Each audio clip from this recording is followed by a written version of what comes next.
Hello, everybody. Welcome to a new episode of the Dissenter. I'm your host, Ricardo Lopes, and today I'm joined for a second time by Dr. Gordon Ingram. He is now senior lecturer in psychology at RMIT University Vietnam, and until recently he was at the Universidad de los Andes in Colombia. And today we're focusing on his book, Adolescent Use of New Media and Internet Technologies, Debating Risks and Opportunities in the Digital Age. And of course, I'm leaving also the link to our first interview on the show in the description. So, Dr. Ingram, welcome back to the show. It's always a pleasure to talk to you.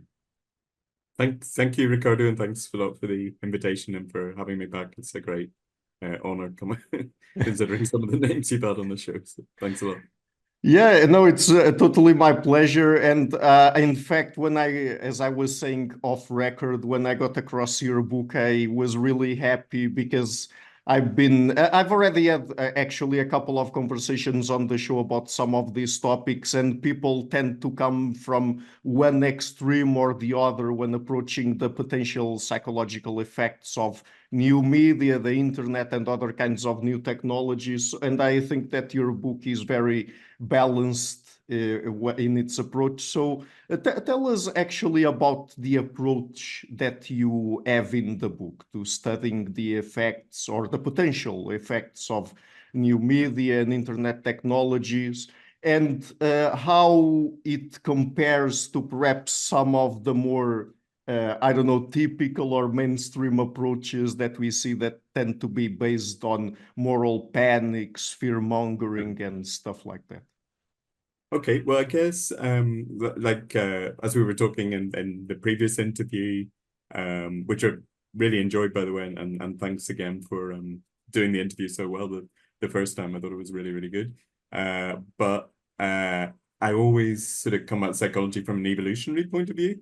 Mhm. So when you're looking at new technology, I think it's natural to have the assumption that we evolved in a different environment. Tooby and Cosmides talk about the environment of evolutionary adaptiveness, obviously, and this didn't include new technology. So it doesn't seem, coming at it from that point of view, it doesn't seem implausible that new technology could cause mental health problems the same way that, say, junk food, lack of exercise causes us physical health problems. And I think maybe that causes me to take a different point of view from some other social scientists who might maybe start from a more blank slate point of view. So they tend to think, well, if children grow up with new technology, this is what's normal for them, and there's no reason why it should be any more harmful than any other kind of culture that children grew up on. So those people, I think sometimes if you take a blank slate of view, you might be quite skeptical of people who are suggesting special risks of new technology and think, well, they're just engaging in moral panic because the digital world is very different to the world that they grew up in. So it seems kind of unnatural and threatening to them. But at the same time, I think also I'm coming at it from the point of view, influenced by people like Joe Henry, who see the human adaptation as mostly about culture. So yeah, we are very flexible. So there may be risks, but not necessarily huge risks. I think we're capable of adapting to new technology just as we adapted to lots of other cultural technologies over time. And so, why do you focus in the book on adolescents specifically? I mean, is it just because you tend to focus your research on adolescents, or is there any other special reason for focusing on adolescents in this specific case and not, for example, adults or children? Yeah. Well, I think, first of all, it perhaps should emphasize that new technology is not just about adolescents. For some reason, they tend to kind of bear the brunt of the moral panics and so on. Or maybe go into that a bit later. But obviously, all ages these days are using technology. Down from age 1 really to age 90 or whatever. Everyone's using internet technology, right? But I think it's pretty clear that adolescents and young adults, maybe going up to the mid-20s, are really like the driving force in new technology adoption. Because older people, we tend to have our own set way of doing things. We do adapt to new technology eventually, but it takes us longer because of the kind of inertia of different habits that we've built up over a lifespan. Whereas adolescents are going in with a more open mind, they're experimenting with everything, and they'll master this new technology and adapt it to their own uses much more easily. And if you compare them with younger children don't have as much freedom to explore new technology, to use it, to develop new social relationships like teenagers do. So I think adolescents are kind of in that sweet spot for new technology adoption. And then the second reason really is that adolescents are uniquely vulnerable because they're kind of separating emotionally from their families, from the kind of dependence on their families. They're developing their own identity. In terms of the brain, their brain's still going through a lot of changes up until the mid-20s. So this means that they're at a point in life where they tend to suffer a lot of psychosocial problems. Adolescents have the highest rates of depression, anxiety, eating disorders, self-harm, delinquency, substance abuse, you name it, basically almost any mental health problem or behavioral problem, adolescents have the kind of highest rates of it. So that means that if there's any kind of effect of online actions on these mental health problems, they'll probably be at their most, the strongest effects will really be in adolescence. So for both those reasons, I think it makes sense to focus on that age group. So something that I mentioned in my first question, and you also talk about in your book, is or are moral panics. And I guess it's also interesting to address that here because your book is not only focused on the potential psychological effects that new media and internet technologies might have on adolescents specifically, but also in understanding why people approach this topic the way they do usually. So to start off with, what is a moral panic? What characterizes a moral panic? Well, it's a concept that really has been used more in sociology than in psychology. Yeah. And there's an awful lot written about moral panics in sociology. It basically is a concern about certain kinds of behavior in a society. It tends to appear quite suddenly. So, it's a concern that wasn't there, the previous year or 2 years ago. And it's shared across a broad section of society. So it's not just religious fundamentalists, whoever, so many groups of people are concerned about it. Doesn't tend to be based on hard evidence, but more on anecdotes. So something like, say the concern about COVID-19 a couple of years ago wouldn't count really as a moral panic because there was a new disease there that was actually killing people. So it's not just something that people have kind of taken to based on anecdotes. And finally, it tends to disappear almost as quickly as it appeared. So a good example would be, for example, in the 90s, I remember there was a lot of panic about new drugs, like ecstasy, for example, young people going out to raves, taking these drugs and maybe dying from dehydration, that sort of thing. And so there's a lot of media stories about this. And then a couple of years later, it just sort of became part of the accepted kind of youth subculture that young people went out and took these drugs, and you didn't see the same kind of media interest in it. So that's a kind of, often drugs like that are a kind of classic example of a moral panic that takes hold. And why is it that moral panics so many times focus on young people? Why young people specifically? Well, I'm actually writing a theoretical article about that, or trying to write a theoretical article about that at the moment. So it's very interesting, I think, because if you look at the sociologists, the sociological literature, they don't really tend to focus much on the content of moral panics. What they're interested in is the kind of social reaction, the politics behind it, the different social groups, how they're responding to the moral panic, as it were. And so what I was interested in when I looked at different examples of moral panics was that they nearly always seem to concern young people more than other groups of people, and often were to do with new technology, new cultural practices, which explains why the moral panic just suddenly appears out of nowhere, because it's something that people weren't really doing before.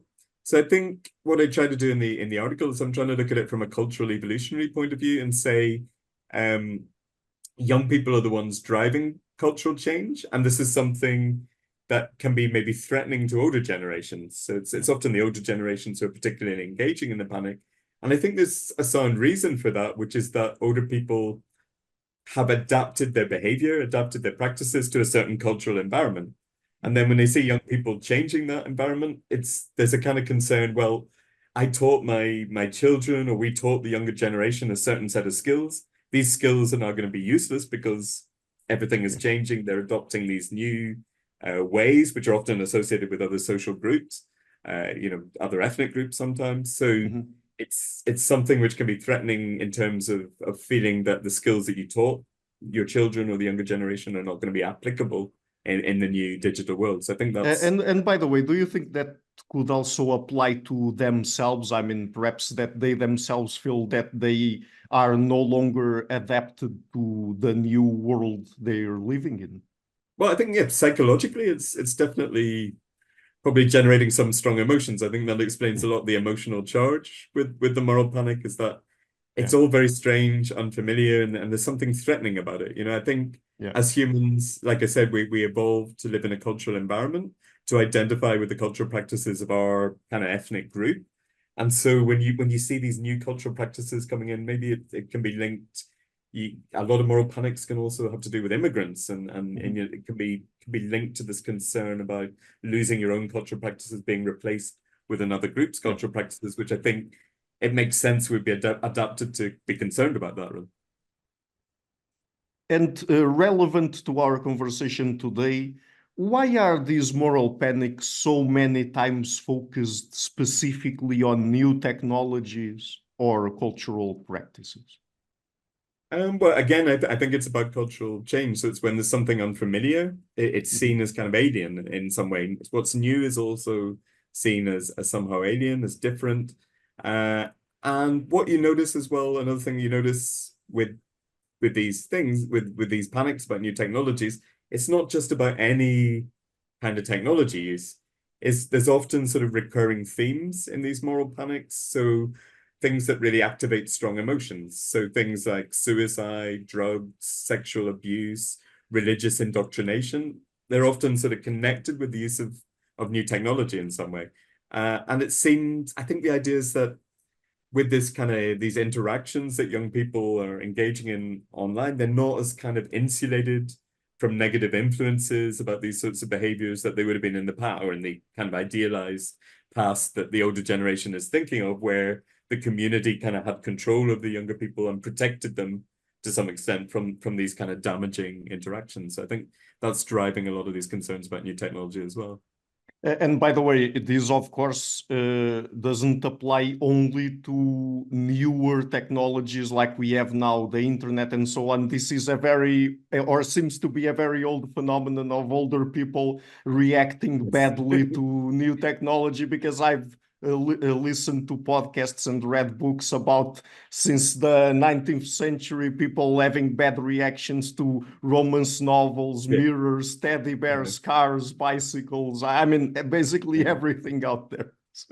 And yeah, that's a really good point, and that kind of feeds the sort of standard liberal dismissal of these fears. Oh, well, people have always been having moral panics. It's just that you're stuck in your old ways and stuff. But I'm not sure if it totally kind of negates the problems of it, Mhm, because I mean, one of the examples, I think Christopher Ferguson in one of his articles talks about this, or his book talks about, for mhm, example, the panic about the Gutenberg printing press, yeah, and when people could print the Bible in German or French or whatever language, and everyday people could read it. mhm, And the Catholic establishment got very, very panicked by this. yeah, But if you think about it, that panic wasn't entirely unreasonable, because obviously the Gutenberg printing press led to the growth of Protestantism and this everyday kind of engagement with religion that the Catholics were really yeah. trying to stop. They wanted to sort of have a monopoly on religious practice. So their fear in to some extent was quite reasonable. And I think as scientists we really need to think about are we just dismissing people's fears, or are we acknowledging that there is some kind of reason Mhm. why they have problems with these kind of changes that technology is wreaking upon society? And so what would you say would be a proper scientific response to moral panics in society? Because I guess that the two extreme responses would be to just completely dismiss it because, oh, it's just a moral panic, it doesn't matter, Mhm. or to sort of jump on the bandwagon of the moral panic and go ahead Yeah, with it and basically say that, oh yeah, it is completely supported by the scientific evidence, even if it is weak, yeah. right? So how should scientists react to them? Yeah, I think you're totally right. The reaction has been very polarized. I think there's also sometimes a difference between disciplines. So I get the sense that in psychiatry, they're a bit more sympathetic to the idea that new technology causes mental health problems. A Mhm. lot of psychologists have been more skeptical. And so you can get a lot of criticism kind of across disciplinary boundaries, which is interesting as well. But you're right, there is people like Jean Twenge, for example, in psychiatry, is maybe sometimes has been accused of cherry picking the data, Mhm. focusing on the results of the studies which show harm and ignoring the ones Yeah. that don't. On the other hand, you have people in psychology like Chris Ferguson, Linda Kay, who basically are almost reading between the lines, almost accusing people like Tweng who are proposing a danger uh, what's getting the name, that's a Bradman, I think is another one in the US, but they are accusing them of basically almost making up the Mhm. risk to, or emphasizing, exaggerating the risk to sell books. And I think essentially, and I think this is, I think there's room to acknowledge that probably both sides are acting in good faith and are Mhm. just seeing kind of different aspects of the picture. And we can be a bit more reasonable and just look at the evidence and take a more evidence-based approach, acknowledge that there may be certain risks, but probably in the public mind, they have become a bit exaggerated because of the tendency to moral panic that I mentioned.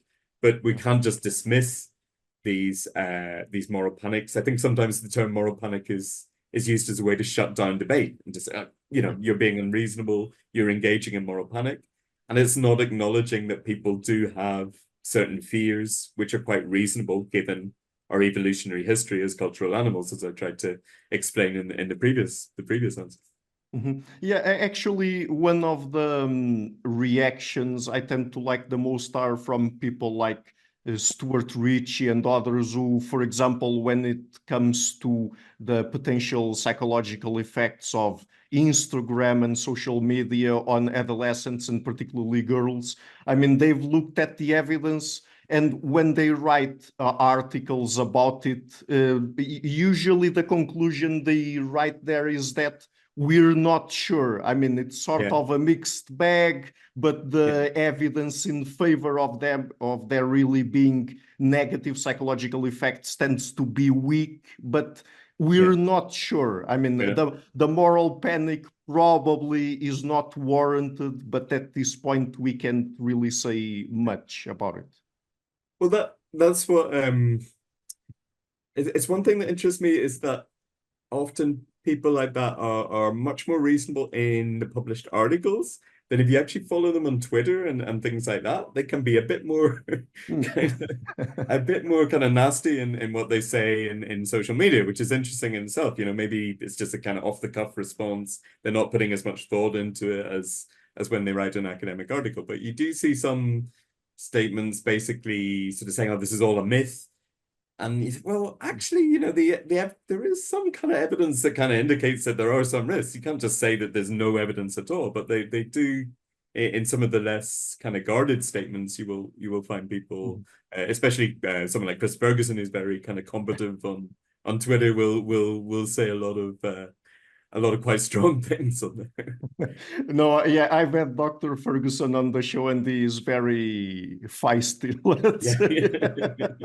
yeah, So we'll get more into the social media stuff later on, but just before we get into the specific topics that you explore in the book, you focus broadly on three different types of risk: young people's identity, the types of content that they access, and social relationships. So Why did you pick these three specifically? Well, I guess basically they kind when I was thinking of a way to kind of structure the different types of risk, I guess I was thinking about maybe the kind of level of interaction involved, the kind of different types of social interaction, really. So the Yeah. first one I saw as a kind of cultural identity. So, for example, indoctrinate, if you think of like indoctrination into a certain group kind of behavior. So obviously, an obvious example would be like political or religious radicalization. But also if you think about the availability, for example, of kind of different cultural, subcultural groups. So Yeah. groups where they kind of advocate suicide, that you do unfortunately get groups where people kind of give tips for suicide and this sort of thing, or even like pro self-harm, or pro anorexia. So these sorts of things where the online experience kind of facilitates someone kind of choosing a certain kind of identity, which could actually be quite damaging to them. Yeah. Secondly, just in terms of passive consumption of content. So things like violent video games, they might have damaging effects. Pornography, particularly extreme pornography, obviously could have certain damaging effects without any kind of social interaction. It's simply through consuming content. Mhm. And then finally, the level of kind of interpersonal interaction where the online media might facilitate some forms of exploitation. There's lots of different forms of exploitation, even kind of economic exploitation sometimes. But I guess the classic examples would be like cyberbullying or online sexual abuse. So basically those kind of three levels of kind of community or cultural identity, passive consumption of content, or interpersonal one-on-one kind of interaction. Mhm. Cyberbullying, by the way, is something that we talked about in our first interview. So, for the Oh audience, yeah, if yeah, you're yeah. interested, please go and watch that one. So, let's start then here in terms of the topics with self-concept and self-esteem in adolescence. So, first of all, tell us a little bit about what these terms mean, and then how do they play out online? Well, that's a great question. And self-concept is basically kind of identity. So it's like kind of what kind of person do you see yourself as? And it gets into, it kind of links both personality, what how you sort of see your own behavior, how you see other Mhm. people perceiving you, and Yeah. also you maybe kind of subculture, cultural identity. So whether someone's a goth or a jock or a nerd, this kind of classic sort of high school subculture kind of things. Yeah. Um, and self-esteem, I think, as most people understand, but self-esteem Mhm. is kind of whether you see whether you see other people viewing you positively or negatively. So both of them are kind of linked with how you think of other people perceiving you. And this is something that's quite new in adolescence. Basically, young children have the great luxury of not having to think very much about what other people are thinking about them, right? But then eventually you start thinking, actually, that person has a certain image of me and it's positive or negative. And when you start having to do that over and over again for all the people around you, it can get quite overwhelming, obviously, for adolescents. It's quite new to them. Yeah, but Um, basically you get at a certain age where you notice that reputation matters. yeah, I guess. exactly. And again, that's very adaptive, and I think we talked about that in the Mhm. last interview as well. It's something that's unique to humans, really, this kind of consciousness of their reputation in the whole Yeah. social group. And probably had important inhibitory effects on our behavior. Mhm. Um, in terms of the effects of the online environment on this, Yeah. I think it's a very good question, and this is where I get a bit okay. There are people exaggerating the risks, it's true, but I also get a bit frustrated with people just dismissing the risks out of hand because we really don't know, as you said about Stuart Ritchie concluding in his articles, we just don't have enough evidence now to be really sure about the Mhm. answer. And probably it is going to have profound effects, not necessarily damaging effects, but profound effects on how we conceive of our self-concept, our self-esteem, etc. So if you look at adolescents, they're obviously in a sensitive period. They're going through massive changes in the self-concept, the self-esteem. They tend to suffer actually from a kind of cognitive illusion where they overestimate because this is kind of a common kind of cognitive bias, right? When something's new to you, Yeah. you think about it too much.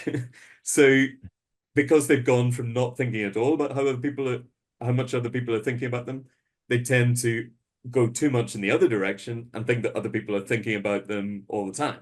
Whereas obviously they're not. I mean, their parents are thinking about their kids, but most of the time, they're thinking about their job or, other things as well. They're not just thinking about their kids all the time. And that's even more true, obviously, for people who aren't related to them.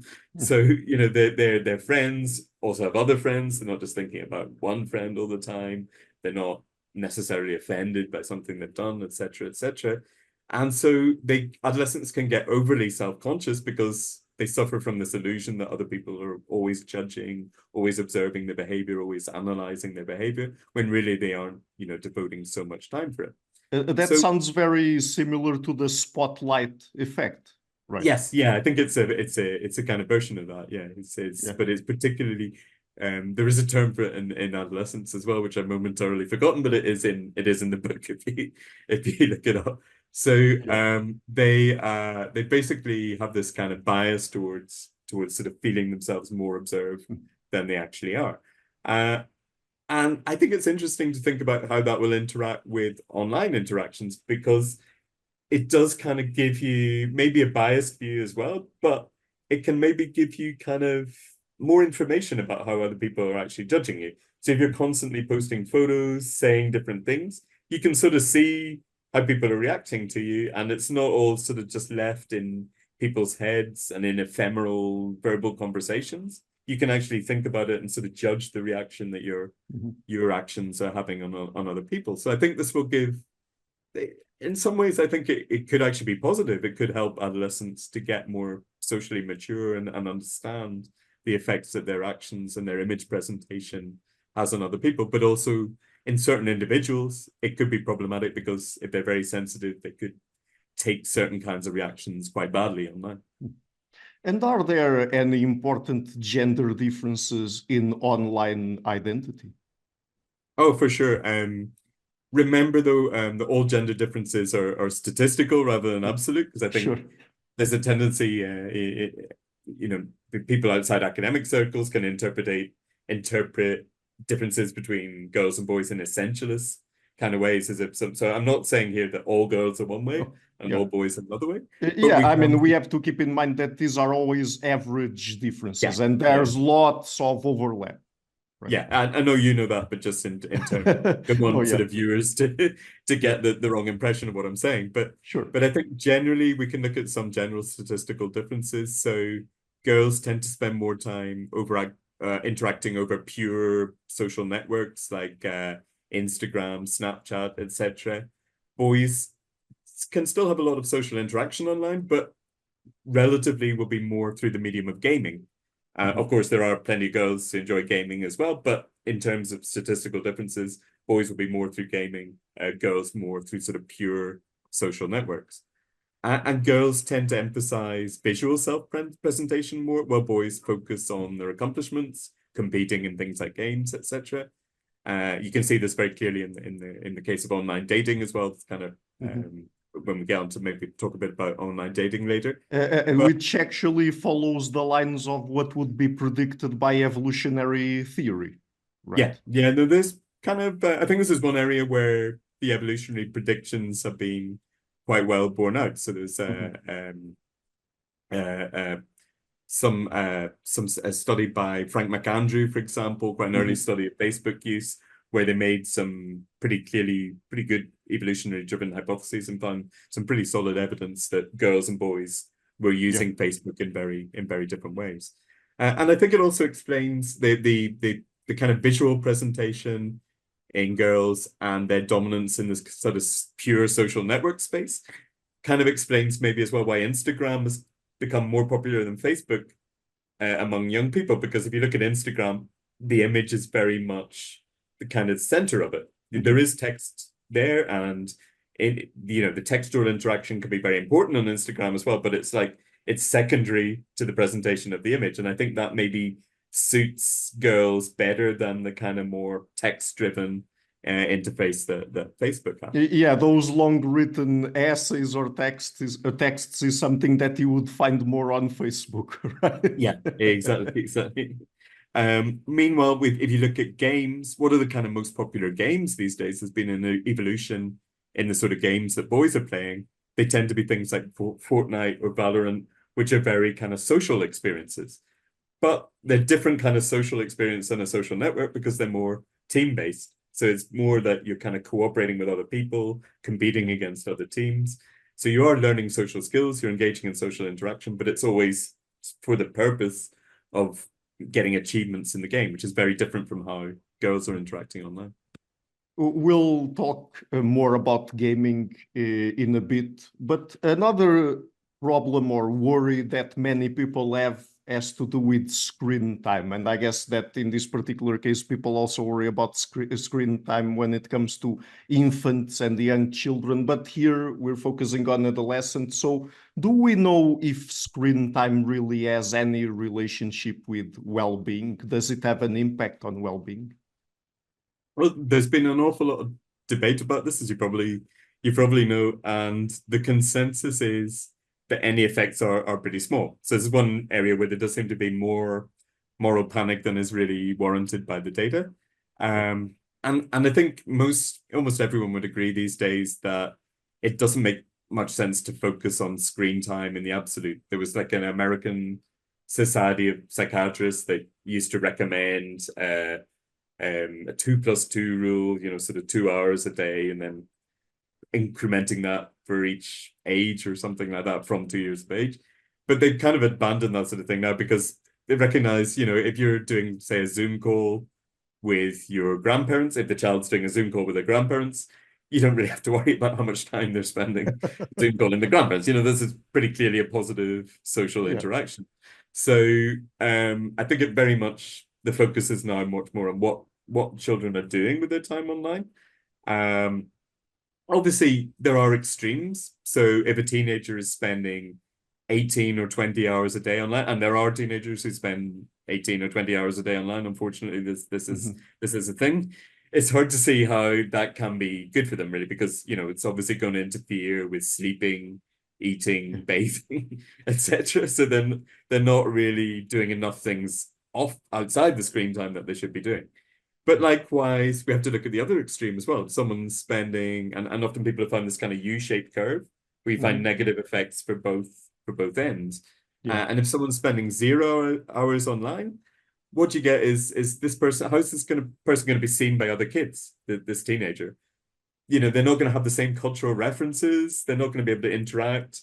They're going to be missing out on a lot of the online interactions that the other teens are engaging in. So that's not going to be very good for them either. So I think the extremes tend to be quite bad, but in the middle, it's not so much how much time they're spending online as whether they're engaging in positive activities and whether they also have positive activities outside of screen time. So whether they're also doing exercise, meeting up with friends, going to see music or other cultural community activities. And if they're still getting plenty of those opportunities, I don't think it really matters a great deal whether they're spending, 10 hours a week or 20 hours a week online. It's just kind of lost in the noise, really. Yeah. So another thing that we've already touched on a little bit earlier, and actually this is very interesting because back in September, October 2021, there was a data leak from Instagram that even, again, people like Stuart Ritchie wrote about, and what he said back then, I remember it was something along the lines of, oh yeah, we can't really tell from this data that there's any negative psychological effects of Instagram on girls specifically. But what do we know about the effects of Instagram use on body image? And I guess in this case, it would apply mostly to girls. So, well, that's something I might take issue with, actually, okay. and I think Okay. I think there's been a lot of focus on girls, which is interesting. You have to think culturally, why has there been this kind of focus on girls? Maybe because, like I was saying, we know that girls tend to present themselves more more visually, so Yeah. it seems natural that there might be a special effect on girls.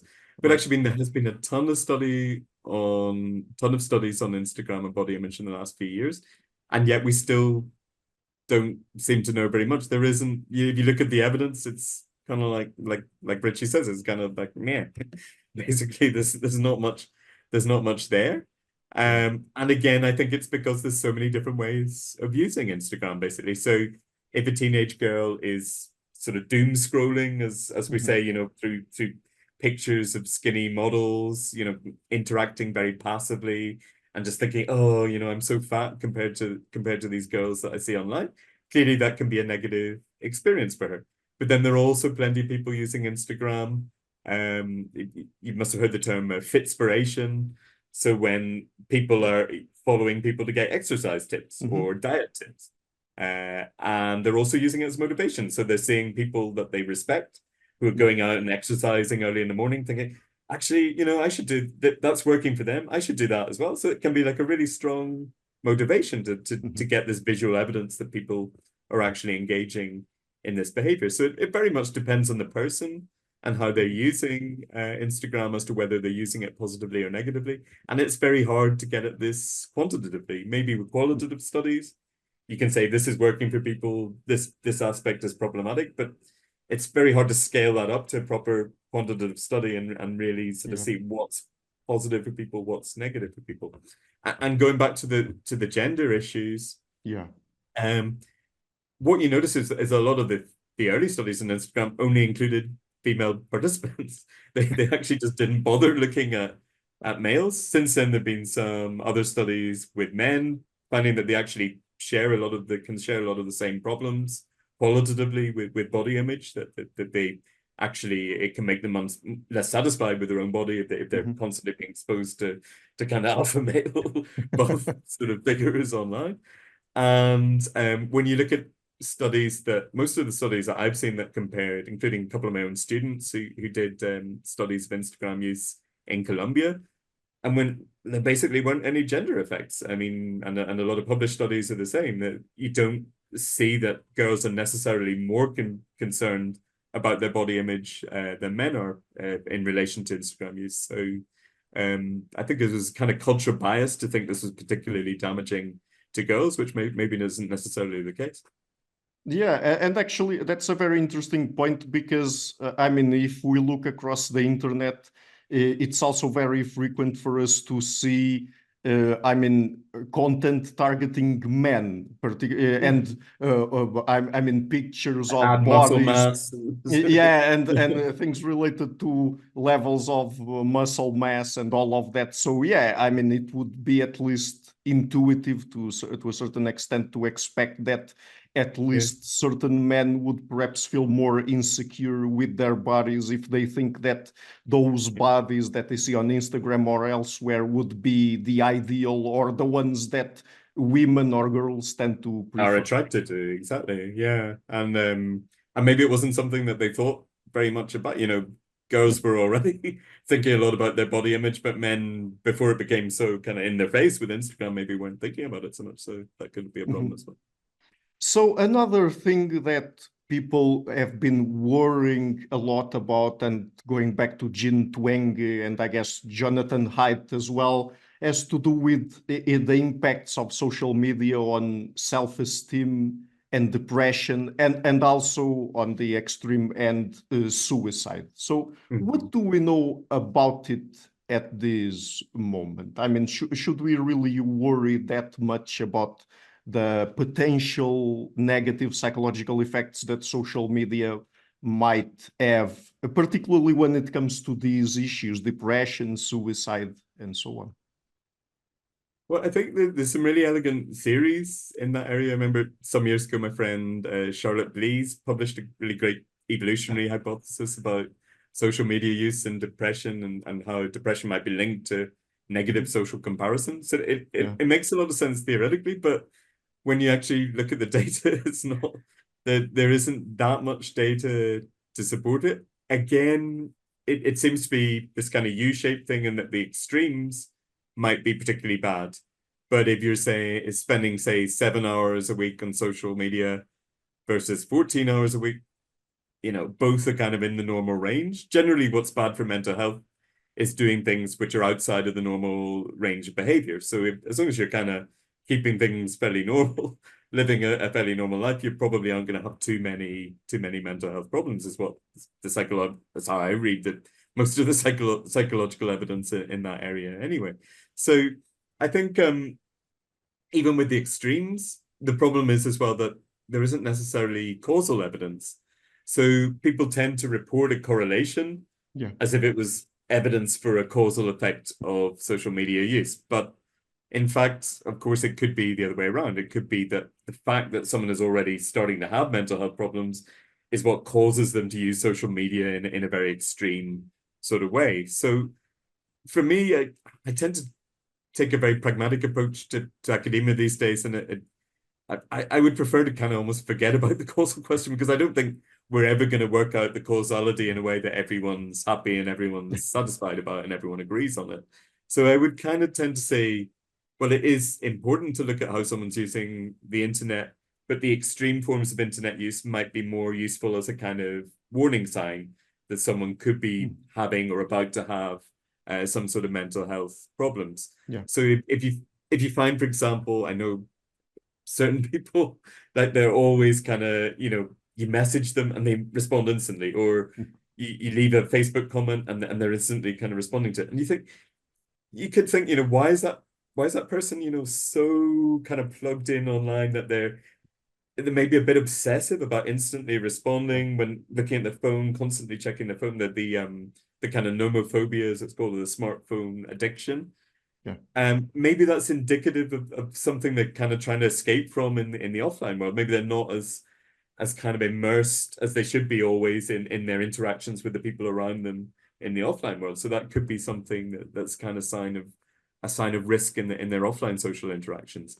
But then conversely, if someone is using social media a lot, and then one day, and I've seen people do this as well, they say, I'm leaving Facebook, I've had enough of Twitter, and I'm just going, and that's actually been a big part of their life. And then they just suddenly just cut that off. I mean, nothing wrong with, decreasing your use over time, but maybe it's a bit of a warning sign if someone is just going to zero social media use as well. And maybe that it would be a good idea to reach out to that person, maybe make a phone call to them a few days later and just kind of check that they're feeling okay and that sort of thing, because so I think I would prefer to see these kind of extremes of internet use, not as so much in causal terms and more kind of as possible indicators or warning signs that something might be wrong there. Could you see what I mean?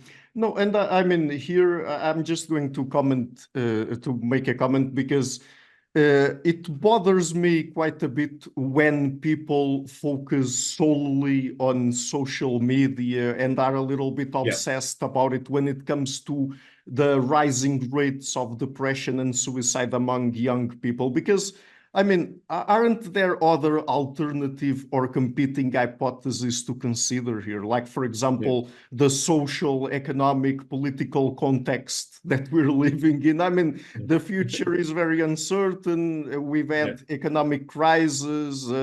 I mean, jobs are less secure. So, I mean, I guess that there would be other factors to consider here. Right. You totally anticipated what I was about to say there, actually, about suicide in particular. A lot of the discussion about suicide tends to be anecdotal. So someone was on an online group discussing suicide and then killed themselves, or someone was being cyberbullied and then killed themselves.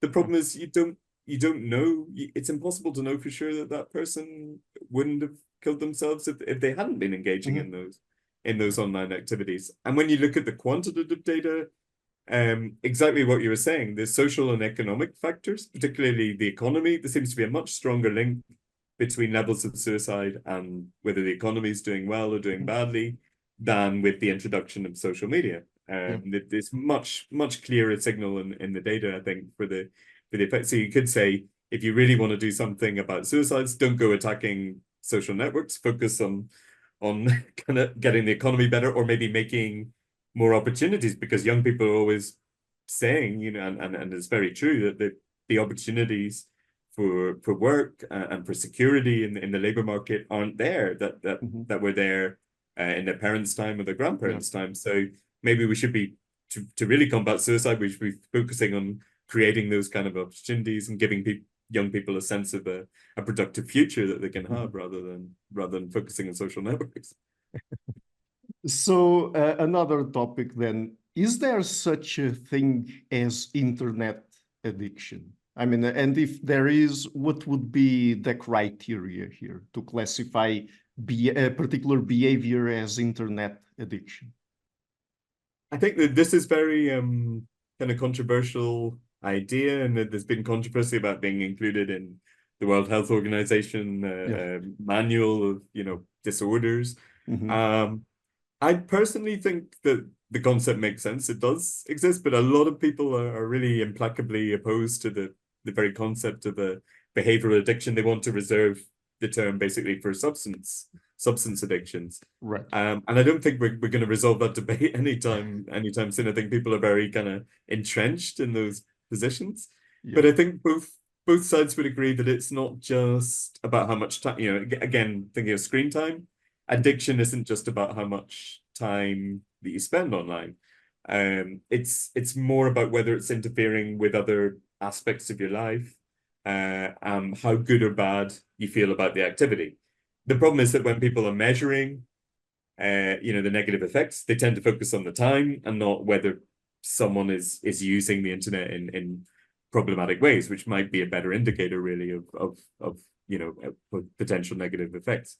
So, for example, if you think of something which is pretty controversial, whether someone can be addicted to online porn, it probably depends a lot on their kind of social context, right? In fact, there's some studies have shown if someone's from a strongly religious upbringing, it's more damaging for them to use online porn than someone who's not from a religious background. So it depends actually, that bit, I've had an interview 2 years ago with Dr. Nicole Prozzi, and she has done work on that. And at least according to her work and her conclusions, it seems that it is tied a lot to moral considerations, right? And exactly. most people who present themselves or claim that they are porn addicts are religious. So yeah, and they may even have issues with masturbation and that sort of thing because they see it as a kind of something that's prohibited in the Bible or whatever. So I think that kind of context, and also you got to look at whether someone's married or not. For example, if someone is using porn only a couple of nights a week, but it's when the wife has gone to bed, and so they're losing sleep because of it, they're feeling guilty because of it, they may have more negative effects from that than a single guy who's just using it in the early evening when he comes home from work and it's just a kind of way of relaxing after work, you know what I mean? Yeah. So you got to look at the social context, and it's not just about how much, how many hours someone is engaging in a certain social activity. It's about whether they feel a compulsion to do it, whether they feel it's interfering with other aspects of their life. And I think everyone can agree that that's the damaging aspect of it, whether or not we call it addiction. It's whether someone feels that it's having negative effects on their life, or whether, no, it's just something I do to relax and I'm not really worried about it, that really makes it damaging or not damaging. But if it's the case that many people who say that they suffer from porn addiction are religious, I mean, would we then conclude that the problem there is the access to the pornography or the religiosity? Because I mean, of course, it's affecting their lives, it's affecting their mental well-being, but wouldn't we say then that it's mostly because of them having those moral values? Or well, I don't think it does can play a part in the propensity to see, but I don't think it's necessary.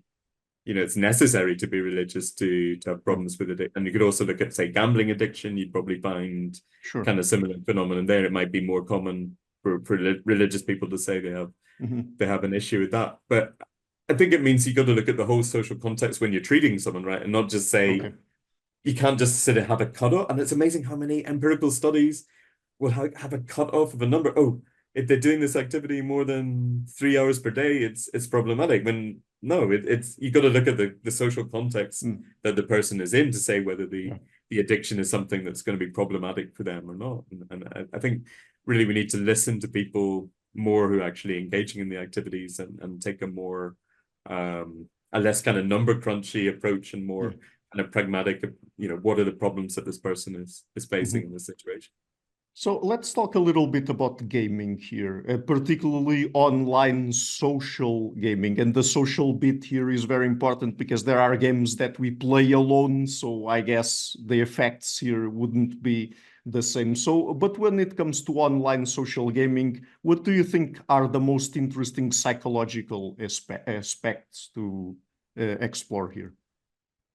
Well, I think that would probably be an interview. So there's so much you can look at.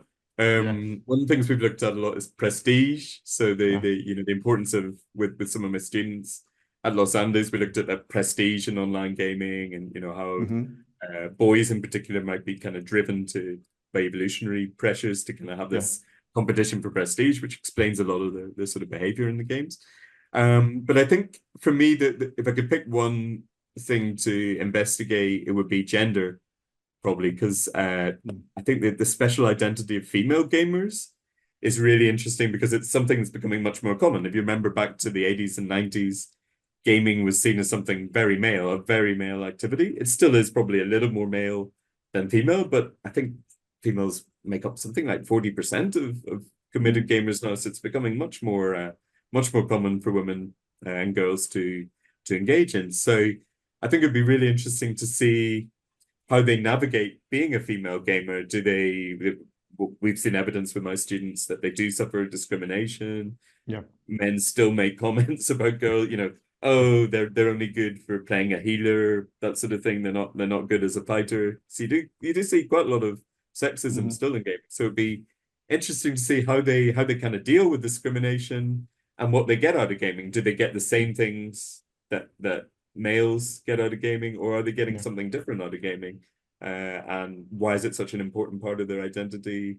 How do they kind of navigate that identity? So shout out to any potential postgraduate students if you want to come and work with me on that topic. I'd be really fascinated to do kind of mixed method study of female gamers. I think it'd be really, really cool.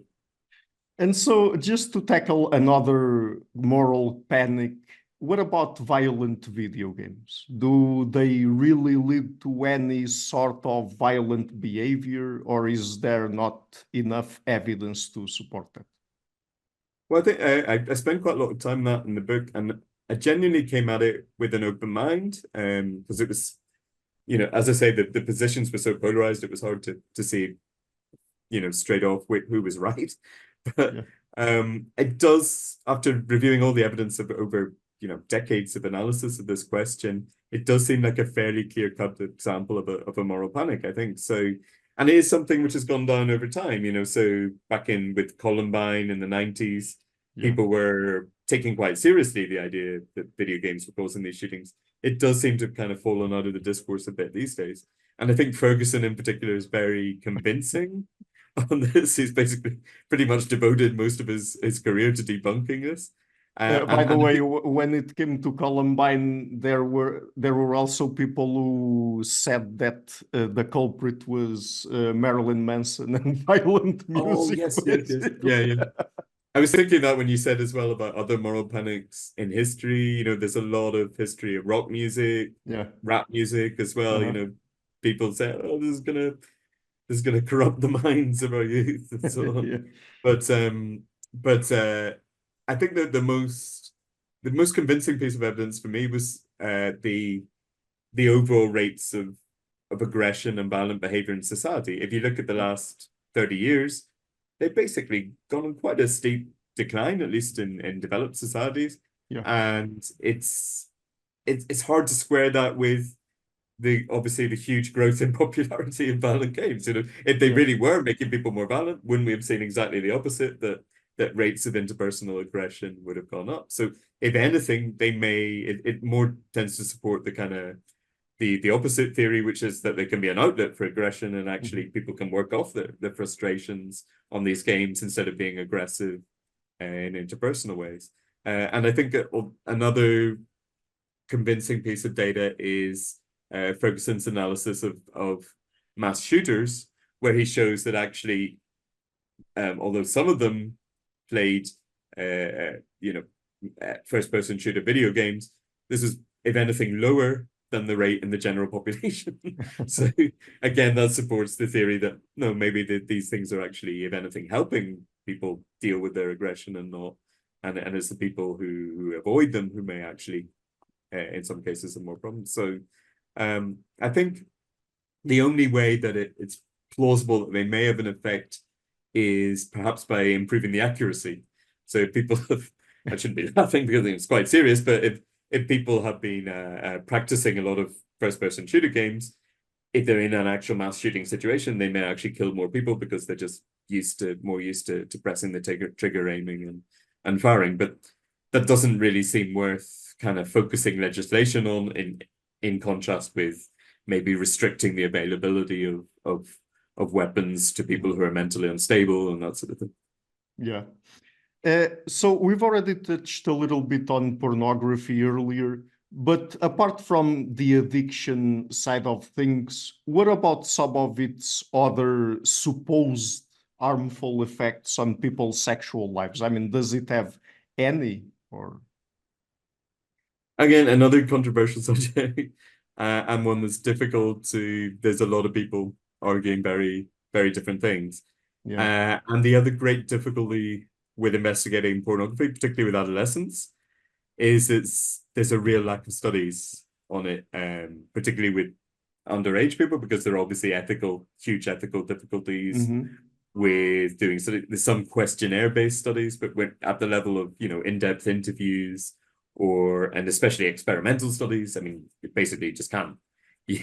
There's no way in an experimental situation that you can show pornographic material to a minor, even though that we know that most underage males above about 14 years of age are watching pornography all the time, but you can't actually study the effects of it in a lab. So that does lead to huge kind of evidence gap, really. I think there are some legitimate concerns there. There's not a huge, as with screen time and violent video games, there's not really much evidence, or depression as well. There's not really much evidence that, say watching a certain number of hours per week more than another person really affects your sex life or anything else in any other way. I think one of the concerns with adolescents in particular is that they might be getting a lot of their sexual education basically from porn, which obviously is a concern because porn is not particularly realistic in its depiction of real sexual relationships. So there is some evidence from quantitative studies that that young boys or adolescent boys may be pressuring sexual partners into repeating certain things that they've seen online, and this obviously can be quite distressing for the girls and lead to frustrations in the relationship, and it's not a particularly positive thing in terms of their sort of learning about romantic relationships and so on. So I think that is a genuine concern. I don't think we should sort of dismiss that concern out of hand because because of the ethical problems. It's impossible to show that doesn't have harmful effects, right? So we can't be sure that it doesn't have harmful effects. So I don't think we should just dismiss that sort of concern. But in terms of things like more severe problems like sexual assault, there isn't really any hard evidence that most porn use will affect rates of sexual assault, which is sometimes, kind of a criticism of that some feminists, not all feminists, but some feminists will make of porn. Some feminists are actually quite pro porn use, but some will make the criticism that, it could lead to more sexual violence, more sexual assault. There isn't much evidence for that, except in some studies I did notice when they focused on violent porn use, there did seem in some of the meta-analyses when they kind of controlled for that, it did seem that might be, again, maybe not causal, but maybe a warning sign. If someone is watching a lot of violent porn, that they may be a possible offender.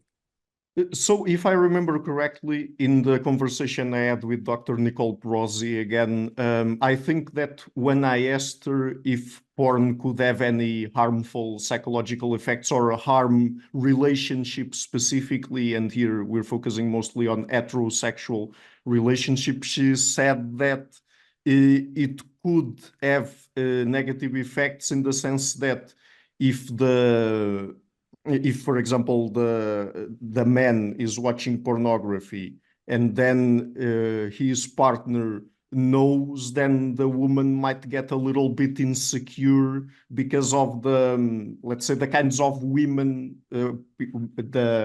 her partner is exposed to. So, I mean, she might Yeah, get insecure because she doesn't look like them, she doesn't perform yeah, like them and stuff like that. So that's something yeah. that she mentioned.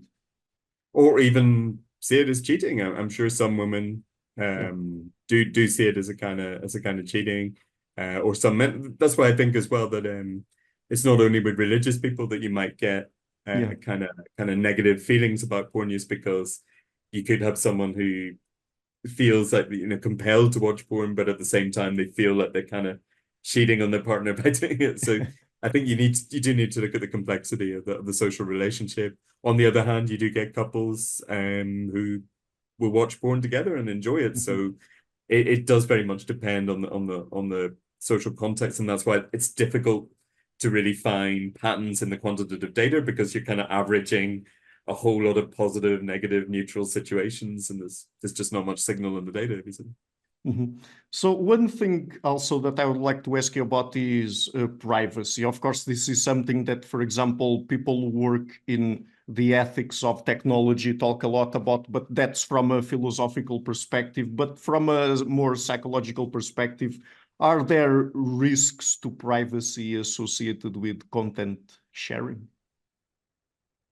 I think obviously there are a lot of risks, and there's a lot been written about that. The one in terms of picking out one of the things that really stood out to me when I was doing a lot of reading for the book, and I remember it's kind of one of the most kind of distressing things that I was reading about in connection with privacy in particular, was revenge porn. Mhm. So there are some really horrifying stories of you know, women who'd had stuff shared, including by, you know, their current husband and this sort of thing. So it really brought home that a lot of the debate about privacy and people being exploited online through having open privacy and this sort of thing, it's kind of missing the point, which is a lot of this online abuse is by people who know you, right? So Mhm. especially in the case of women, it tends to be by ex-partners or even current partners. And so to me, I would tend to actually, I think there's a lot been written about privacy. I think teens and young people these days are actually very conscious of privacy. They kind of grow up, like we were saying at the start, they're very concerned naturally about their reputation. So they very Right. quickly learn, and you know, they're very savvy about the controls and things. They very quickly learn how to restrict content to certain people and so on. Mhm. Um, I would say that we should focus more on abuse by, you know, within social relationships, and really, you know, criminalize more that kind of online abuse, you know, sharing images without someone's consent, you know, Mhm. very delicate, very sensitive images without someone's consent, is something that has been criminalized in certain jurisdictions, but it's still very piecemeal in terms of where it's illegal, where not. And I think we really need to reach more into international standards on dealing Mhm. with that as a kind of crime, almost equivalent Yeah. to in-person sexual abuse. Yeah, when it comes to the criminology side of things, that's actually a recurrent theme about how many types of abuse out there, online and offline, actually occur between people that Exactly. have a close relationship than between strangers. Right. Exactly. And so privacy is kind of irrelevant, because you trust that person, you share things with them, and then, you know, the relationship Mhm. goes sour, and suddenly they're really kind of abusing you online. So So another thing that sometimes people worry about is the negative effects that the use of technology might have on education. But actually, what do we know about perhaps the advantages that adolescents, children can take from new technologies? Because there are some, right? Yeah, I would love to see more research on that, and in general on the I think a lot of the debate has focused on the negative aspects of internet use. You know, I came of age in the 90s. There was a lot of optimism about the internet, and sometimes I wonder, where did all that go? Now all you hear is like, oh, the internet's making people depressed, it's making people suicidal, etc., etc. And it's, well, you know, it still has a lot of potential. I think it still has an incredible potential for bringing people together. Yeah. And one of the ways you can see that quite clearly is in education. The problem is a lot of the research has been on educational interventions. So someone will say, well, you know, we used a Facebook group in my classroom to teach foreign language and this sort of Yeah. thing. And really what I think is lacking is an understanding of the, you know, the basic research of how students, including both high school students and university students, are really using technology to help their learning. Because with my other hat as a university teacher, I really noticed that students will use technology in a way that wasn't really available to me when I was at college. So they will have a WhatsApp group when they have like a group assignment, have a WhatsApp group, and they will kind of allocate the tasks out.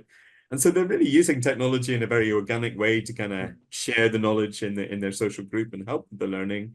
And there's some evidence this may even sort of flatten out some of the differences in attainment. So, you know, the great majority of the class is actually reaching a kind of slightly higher level than they would have Yeah. before technology. And they're really just a lack of basic research on how students are doing that and whether it's possible for us to work with that, because we tend to just as university teachers, and I'm sure even more as high school teachers, just ignore this kind of back channel behind the scenes learning that's taking place in the social groups. And if there's some way that you could kind of tap into that and kind of help certain students lead sort of mini groups and use technology to kind of mentor other students, I think could be really, really interesting. But I've never really seen any research that just looking into the kind of basic social interaction, because it's so private, right? A lot of this Mhm. social network use, especially with something like WhatsApp, is just it's just really hidden and really difficult to get at. So let's talk a little bit about online dating apps. That's something that people in Another recent thing that's years quite have. hidden. Yeah, yeah, Yeah. sure. So are there also any important gender differences here in terms of its use? Yeah, again, we're in I did a study myself on Tinder with actually some, it was driven by some undergraduate students who wanted to do like we kind of developed it out of their sort of semester project. And with my long-term collaborator Antonio Oliveira da Rosa as well, who's been a really, really good collaborator with me. Um, so we had some evolutionary hypotheses. Not all of them were supported, but some of them were pretty well supported. So if you look at the photos that people are posting on Tinder, women tended to show off basically their whole body. So sort of advertising, if you want to take a kind of a kind of traditional evolutionary psychology approach, it's easy to see why they want to sort of might want to sort of advertise that sort of Yeah. aspect of their fitness. Whereas men were not showing I mean, women would do things like use the mirror selfie, so that they use a mirror to show their whole body. Mirror selfies are quite my wife actually told me off once for posting one myself. She said, no, only girls do that. Only girls and gay men do that, basically. So, you know, it's not something that men tend to do. If you look at the sort of photos that men were posting, it tended to be just their face, or if it was the whole body, it was with something like cuddling a dog or something, you know, to show, you know, I'm a nice kind of sensitive guy. Or perhaps more focused on the upper body, right? Yeah, maybe a bit more on the upper body, but not even Yeah. so much showing the body, more themselves with something. So, for example, Yeah. with a nice car or with the Eiffel Tower, you know, just showing, you can think of it as showing their resources, right? So, Yeah. Yeah. travel is like, I've got the resources to go off to another country and take a picture of myself there, or maybe getting a university degree, that sort of thing. Mhm. And also, they tended to include more text. So, they would have more information about their educational background. I'm an engineer, or their profession, you know, their current job, basically. Um, what I'd be really interested in looking at, and there was a study out a couple of months ago on the linguistic interaction. So I think there's even more differences. once the match has been made, there's a lot of differences between, who's kind of leading the conversation, that sort of thing, and the kind of different linguistic strategies that maybe the two sexes have. But again, this is quite hidden, so there isn't a lot of evidence on that. Yeah, but do we see any changes as young people gain more experience interacting with potential partners in terms of their behavior in online dating apps? I think this is definitely like a topic for future research that future research needs to look at. I think the key question here is how will the new normal of online dating, because there's evidence that it has almost become the norm. I mean, almost the majority of people meet new romantic partners online. How will it affect the process of gaining experience of potential partners? Are people going to have more partners on average before they settle down? I think that would be quite a reasonable hypothesis, but we just don't know at the moment whether online dating is going to lead to people taking longer, going through this bigger kind of potential market of partners before they settle on a long-term partner. And also there's the question of, if you meet your partner online, does that mean you're more likely to start looking around when you become dissatisfied with your partner, thinking, well, I met them online, there were loads of others that I could have ended up with, so maybe I'll go and take a look at this. I could end up with someone better if I go back to the online market. So it's very difficult to answer those questions, because really we need to start looking at, and I'm not really aware of any really long-term longitudinal studies in this area, but that's what you need to really answer those questions, is kind of large-scale, long-term, longitudinal studies, which are very costly and obviously time-consuming to work out. But at least at this moment, I mean, when you hear perhaps some more conservative people claiming that perhaps online dating apps promote hookup culture and short-term relationships, I mean, at least as far as we know, I mean, we don't know actually, right? Yeah, I think it's a reasonable with a lot of these things. I think it's a reasonable hypothesis, but you can also see the political reasons they would have for saying that. So Sure. I think, yeah, but so I tend to get dissatisfied with people who just have a knee-jerk response to, no, that's crap, because I think they're just responding to the politics mostly, and I think it is a reasonable hypothesis, but actually answering the question would be very time-consuming and costly to do properly. And so, and are there also cultural and personality differences to consider here? Again, I think this is one mostly for it's amazing. I mean, there is a lot of research on online dating, but a lot of it just seems to be kind of scratching the surface. So you can get, online dating in Turkey, online dating in the Philippines, whatever, but there's very little which is actually really putting everything together, or say doing a systematic comparison between 8 different countries. It just doesn't seem to be that kind of level of analysis. But you would expect, yeah, there would be a lot of differences. Also with personality, again, I've seen very little in personality, but you would imagine, I would predict that there would be a lot of personality differences. A problem there is obviously with self-report.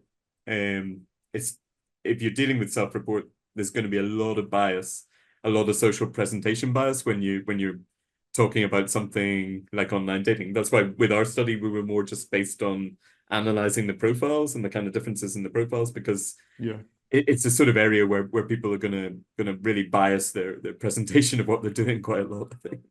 Well, actually, one very interesting thing I talked about. I talked recently with an evolutionary psychologist from Brazil, and he did work on behavior in online dating apps in Brazil specifically. So I'm not sure if this would generalize to other countries. And he told me that at least people, online dating app users in Brazil tend to score higher on sociosexuality than the non-users. Oh yeah, yeah. Yeah, we'd definitely predict that. We did a study with Antonio on sociosexuality as well, on how people kind of evaluate different faces. but we didn't Yeah. kind of get we didn't really support that there wasn't much difference basically of sociosexuality. But yeah, it definitely, and I think I remember, I don't know if it was the same guy that you were talking about, but I remember a study saying that showing that Tinder users were more likely to score highly on social sexuality. I think so because it's just that you're kind of looking for, yeah, again, this is maybe a sort of short-term mating strategy. Bast was a short-term mating strategy, isn't it? But then these days it's not uncommon to meet your wife on Tinder either. So it has become much more common. So, as I said earlier in our first conversation, we talked a lot about cyberbullying, but just to perhaps recap a little bit what we talked about back then, and perhaps there's also 5 years on new information about it. So, in what ways does it differ from offline bullying? Well, it can be one of the ways that it differs obviously is that you can always feel vulnerable to it. I think that's one of the hardest aspects to deal with. So if you receive a message at home where you're kind of used to feeling safe, in your own bedroom, and then suddenly a message pops up on your phone and you're feeling bad, this can be quite psychologically distressing for people. I think they can feel they've nowhere to get away from it. Yeah. Another distressing aspect can be the kind of online dog pile kind of thing where you get sort of a lot of people engaging, sort of joining in, piling on the bullying, and that can be one of the most distressing forms. So, for example, if you have a video that's shared against someone's will and then it goes viral, and even people who don't know you've never met you are kind of mocking you online, I think that can be very distressing, particularly for adolescents who have this bias to focus on the reputation and how other people are evaluating them. They're very vulnerable to that. On the other hand, I've seen evidence that not everyone agrees that the kind of image, the public image that presented of cyberbullying is that it's almost worse than traditional good old physical bullying.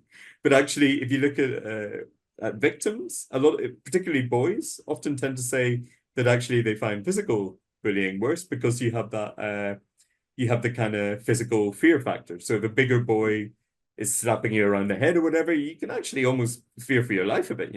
How far is this guy going to go? And it can be quite intimidating. Whereas boys particularly will often take the cyber thing as kind of, they'll just ignore it, just block the person, just ignore the messages, and then I think it depends a lot on the severity. Again, if lots of people are joining in and you feel lots of people are ganging up on you online, that can maybe be worse. But if it's just one idiot kind of sending you stupid messages, it's just maybe it's not as damaging as people think it is. So I think in itself, you got to look at the specifics of the act, and in itself, it isn't necessarily more or less damaging, really. Yeah, but perhaps one of the more complicated things here would be that it's potentially something that would go around 24/7, right? Because I mean, if it occurs at school, it only occurs when you're there. But if it's Yeah. online, it can occur anytime. Yeah, yeah, like I was saying, that's definitely, but it's kind of swings and roundabouts a bit because then you don't usually have the same level of physical threat. I think one of the most sinister things people can do is sometimes sort of turn the online physicals. I've heard cases of, say, delivering a pizza, or delivering other things to the person, or or what do they call it? The SWAT, where they do the swatting. So they actually say that they're suspecting someone of a serious crime, and the police can actually send a SWAT team around. And that's when it maybe the most sort of serious form of online, or the kind of doxing where you're like releasing someone's maybe that's Personal not so much information. with not so much with young people, but you get that with adults on Twitter, and with someone who's sort of famous or something like that. But yeah, the kind of making the sort of crossing the line between the virtual and physical maybe can be quite intimidating. Thinking also maybe like sort of surveillance photos, posting those, that sort of thing. So that can be maybe where it becomes extremely threatening. Yeah. So, on a more positive note now, what are some of the benefits and opportunities on the internet when it comes to intergroup and cross-cultural contacts? Well, I think with the kind of more anonymous forms of communication, text-based communication, there's evidence that can be quite good for promoting intergroup contact in the early stages. Yeah. Because one of the problems, if you kind of have two groups who've been engaged in conflict, say, we've got obvious example at the moment with Jews and Palestinians in Israel, where you can imagine at the moment it would be almost impossible to get them in a room together. And if things are if things are very kind of sensitive, you can actually get an unfortunate phenomenon when you try and get contact between groups in the offline world, that they can actually polarize and end up actually have a big argument, and they come away almost there've been examples of workshops like that where the groups unfortunately came away almost more polarized than they were before contact. So there is evidence that sometimes having the initial contact online, because it kind of removes the kind of salience of the cultural differences. You don't see the immediate visual difference that someone is wearing different clothes, different hairstyle or whatever.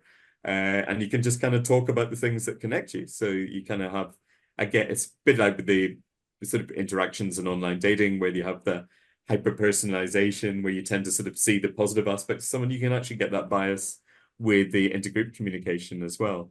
But I would say you probably do need to have physical to get a really true intergroup contact. You would still need to have physical contact at some point. And I think it'd be interesting to think about the use of video chat as a kind of halfway house. So you could kind of start with text-based contact, then move to kind of having people have a big Zoom meeting or something before you actually bring them together. And that could be a way of ensuring that the physical contact is kind of safer because they've had all this interaction by text and video beforehand. So another thing now that I think is very interesting from a psychological perspective is, do we know in what ways interpersonal interactions online differ from offline interactions? And I mean, if there are differences, do you think that, for example, when certain people worry that if someone spends too much time on the internet, even if they are interacting with other people on social gaming, for example, that might damage their social skills because they are not interacting face to face, for example? I think that's become less of a concern as the interactions become more immersive. So these days you have to really distinguish between text-based, audio, video communication. I really think it's not all the same thing. And a lot of the classic studies from the early days of cyber psychology can almost seem a bit out of date because they focused on text-based online communication. So they say it's more anonymous, it's more asynchronous. Particularly the asynchronicity now doesn't seem much of a factor at all, because we're all used to like immediate responses via WhatsApp, video calls. So this idea that you had theories like reduced cues theory, hyper personalization, which I think don't apply nearly as much to video-based communication. So I think before you jump to conclusions about the effects, you should sort of see how someone is usually interacting online. If they're doing it in a text-based way, then you might still have concerns about the social skills, about the idealization of the people they meet online, etc. But I noticed, for example, when my sons are playing, games like Valorant or Overwatch, they're usually communicating by voice, and it seems to me that could be pretty useful as actually a way of kind of learning to work in a group, learning to develop a strategy together. It's not a kind of experience that I had as a teenager, and it might have been quite useful for me in terms of developing my social skills if I was able to look at working in a team like that. So it's not at all the case that online people cannot develop their social skills, right? They can, at least in certain contexts. Yeah, I mean, again, I think as in a lot of these areas, the hard evidence is really lacking, but I think potentially it's maybe not to the same extent as if they're regularly playing in a Mhm. football team, Yeah. but it's very different from the kind of image how people how teenage boys do gaming these days, I think is very Mhm. different from the traditional image of a nerd kind of sitting in the basement. I think there's a lot more social interaction than older people might realize going on. And so I think that you've already sort of answered this earlier, but looking at most of the risks that people tend to associate with the internet technologies, do you think that overall they are exaggerated or not? I think it depends on uh, on the group. I mean, by the general public, I would say, yeah, probably there is some exaggeration. Just I sometimes have slight arguments with my wife about her daughter's screen use. She's like, oh no, she's like stuck at her phone all the time. And it's like, well, so are we, So we're at it. It seems straight. Why do people worry so much about, again, it's this kind of overprotection of children, thinking about them as particularly vulnerable to these cultural influences, I think, which is quite natural. But why are particularly worried about children and adolescents, and they're not worried about adults using cell phones all the time? So I think it is the new normal, and it's not going away. So I think there is an exaggeration of the risk by older generations. But in terms of some of the scientists, I think do downplay the risks maybe a bit more than they should do, especially in more informal communications, as I was saying, like on Twitter and so on. And especially policymakers. I would like to see more attention being paid by policymakers and in terms of not just leaving everything to the market, but actually thinking, how can we influence without destroying people's freedom of speech, but how can we maybe kind of nudge or tilt the kind of online experience so that it is a bit more positive for people? And I think there's people are starting to look at an example would be the Five Rights Foundation, Sonia Livingston, professor at LSE in London, has been really involved in setting that up, and they're really like pressuring governments to kind of work with the industry to kind of create a safer environment for kids online. But there, there needs to be more of that. I think more governments really trying to influence the experience that kids are having online. And with the goal of in mind of enhancing adolescents' well-being, what would you say are perhaps some of the messages, guidelines that people should take from your book when it comes to communicating about potential online risks, identifying, for example, at-risk individuals, and so on?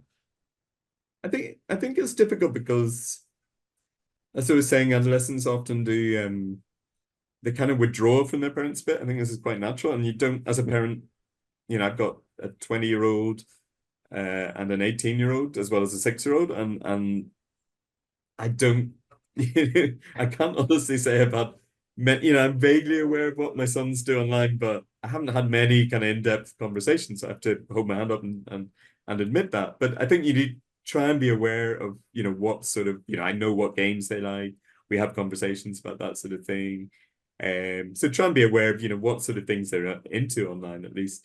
I do think though that, as I was saying, I think a lot of responsibilities put onto parents, and this is maybe this kind of individualistic Western society kind of thing. We obviously don't want to go all the way to kind of China model of totally controlling people's internet life, but I do. One of the things I suggest at the end of the book is to do with algorithms. The companies like Meta and Google use all these algorithms to kind of control what they're showing to us, but it's very much just sort of market driven by advertisers, sponsored content, and so on. I think they could be doing more, and I think they are starting to do this, but they could be doing more with algorithms to actually make the internet a bit of a safer environment.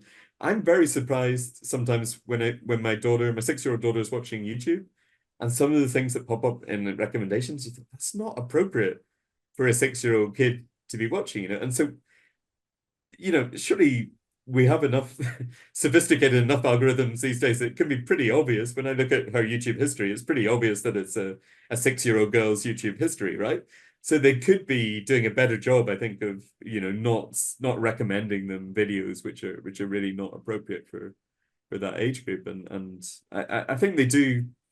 There's a bit of kind of holding up their hands and freedom of speech. We're not going to control what people view, but they could be a bit more proactive about creating a safer experience for kids online. I think maybe applies more to younger kids than adolescents, but also, if you think about things like extreme pornography and so on, they could probably be restricting those from adolescents as well, quite more proactively. Yeah.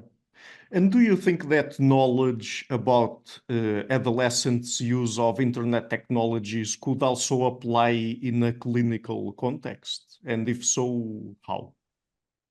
Well, I'm not a clinician, so it's hard to answer that. I think, yeah, I mean, I do think it could help in terms of just not, like I said, some psychiatrists maybe take a bit of a knee-jerk response. Oh, it can't be good that adolescents are spending all the time on their cell phone and not engaging with, offline personal relationships with their families. But like I say, it's always been a natural feature of adolescence that you tend to withdraw from your family, you spend a lot of time up in your bedroom, and I think the cell phone is just a kind of modern version of that, really. So I don't think it's intrinsically bad.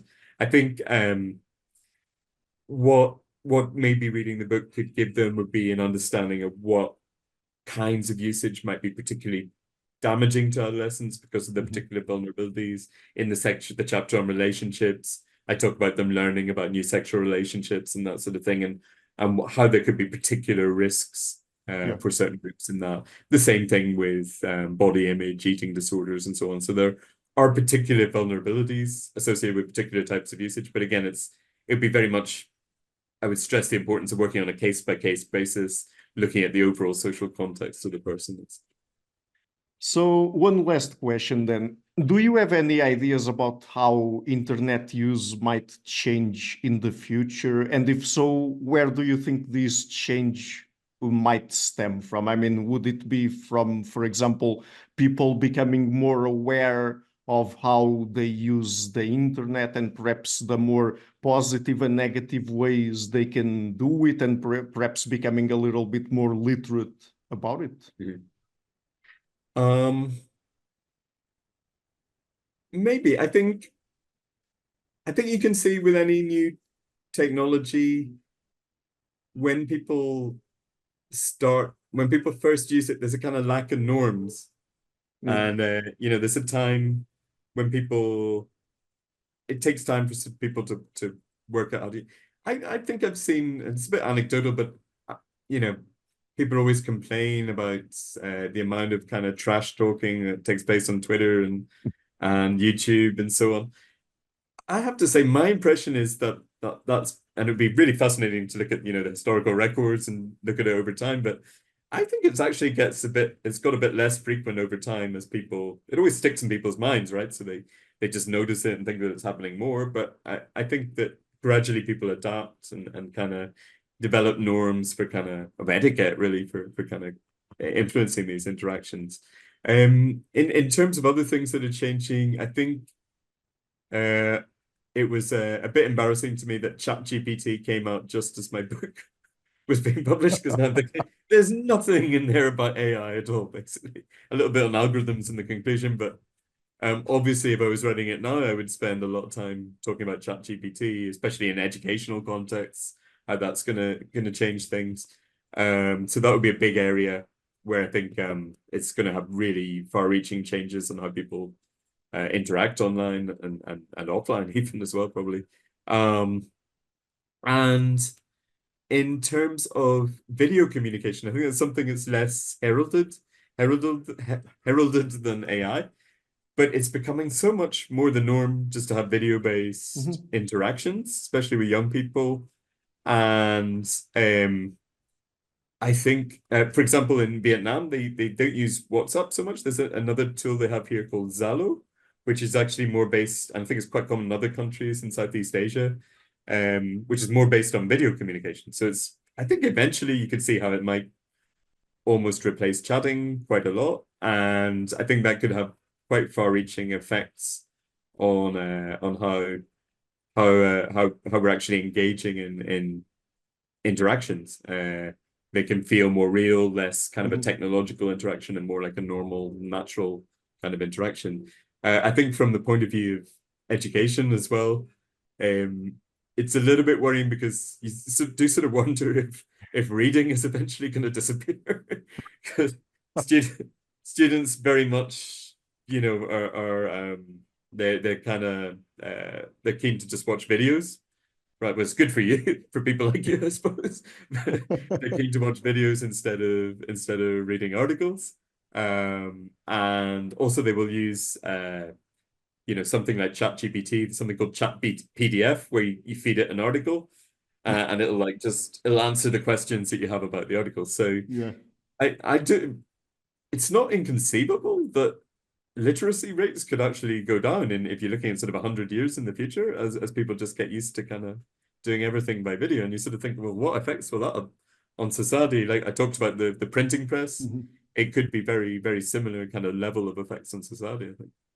Actually, something that I've heard about recently is that some people fear that young people will also lose their handwriting skills because they no longer write by hand. Yeah, and I noticed in my daughter's school, they taught her like proper handwriting. And it seemed to me actually that made it more difficult for her to learn the letters and things than if they because right from the beginning, sort of age 5 or 6, they're teaching them proper handwriting, and it's just traditional. It's a traditional Catholic school. That's the way they do things. But you'd think it'd be kind of easier just to learn on a keyboard, just because she's so used to kind of like seeing words on the smartphone. But yeah, it's so. And then you've got the reverse Flynn effect, right? That you must have heard of that, where so it seems like the IQ gains in most of the 20th century are actually going into reverse, and kind of controversial to blame that on smartphones, but you do wonder what else exactly would have caused it if it wasn't this kind of not needing to depend on writing so much, because you've actually got more direct ways of communicating with people. So I guess that let's see how things go. And now with AI particularly, it's sort of a brave new world, right? Yes, definitely. Okay, so the book is again Adolescent Use of New Media and Internet Technologies, Debating Risks and Opportunities in the Digital Age, and I'm leaving a link to it in the description of the interview. And Dr. Ingram, apart from the book, would you like to tell people where they can find you and your work on the internet? I wasn't really expecting that. I mean, if you go to my Google Scholar page, I don't know if you can link to that, or if you Yeah, I can. If you search for Gordon Ingram, Los Andes, it should come up. So, but yeah, I've got all my articles on the Google Scholar page. Okay, great. So thank you so much again for taking the time to come on the show. As I said at the beginning, I really loved the book, so it was really fun to talk to you about it. Thank you. Thanks a lot. Very nice of you to have me on, Ricardo, and I look forward to catching up with some of your other interviews. Thank you. Hi guys, thank you for watching this interview until the end. If you liked it, please share it, leave a like and hit the subscription button. This show is brought to you by Enlights, learning and development done differently. Check their website at enlights.com, and also please consider supporting the show on Patreon or PayPal.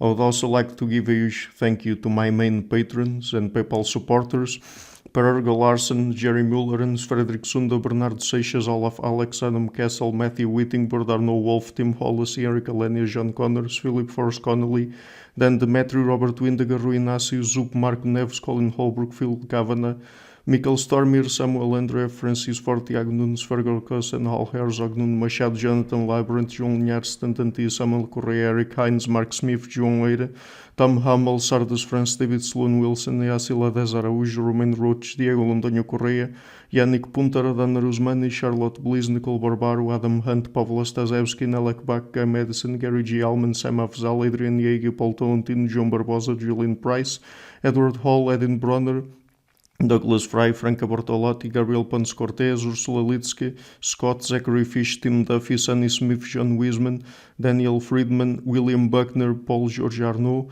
Luke Loaki, Georgios Theophanos, Chris Williamson, Peter Wolozin, David Williams, Diogo Costa, Anton Erickson, Charles Murray, Alex Shaw, Maury Martinez, Coralie Chevalier, Bangalore Atheists, Larry D. Lee Jr., Old Erringbone, Sterry, Michael Bailey, Dan Sperber, Robert Grassi, Igor N., Jeff McMahon, Jake Zool, Barnabas Radix, Mark Campbell, Thomas Dovner, Luke Nissen, Chris Story, Kimberly Johnson, Benjamin Galbert, Jessica Nowicki, Linda Brandon, Nicholas Carlson, Ismael Benzliman, George Coriatis, Valentin Steinman, Per Crowley, Kate Van Goller, Alexander Hubbard, Liam Dunaway, BR, Masood Ali Mohammadi, Perpendicular, Jonas Hertner, Ursula Goodenough, Gregory Hastings, David Pinsoff, Sean Nelson, Mike Lavigne, and Jos Necht.